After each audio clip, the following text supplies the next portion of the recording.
আদ-দাওয়া.টিভি, দুনিয়া ও আখিরাতের কল্যাণে।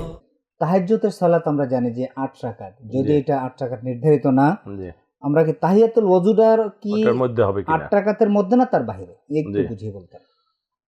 খুব গুরুত্বপূর্ণ বিষয় একটা তাহাজ্জুদের সালাতটা হলো নফল সালাতের মধ্যে গুরুত্বপূর্ণ হাদিস শরীফে এসেছে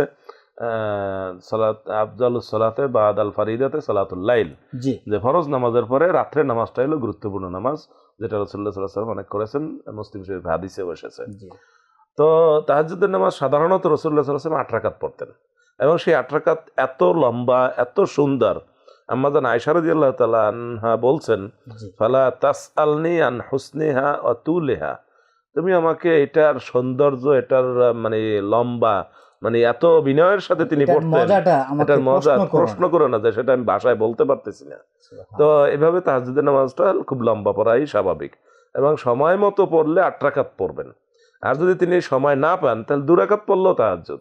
4 রাকাত পড়লেও তাহাজ্জুদ 6 রাকাত পড়লেও তাহাজ্জুদ সালাতুল লাইলি মাসনা আর যেটা তিনি বলছেন যে 2 রাকাত তাহিয়াতুল ওযু এটা তো তাহাজ্জুদের অংশ না এটা আপনি ওযু করলে দিনে রাতে যখনই ওযু করবেন তখনই এটা 2 রাকাত নামাজ এটা ওইটার সাথে যোগ হবে না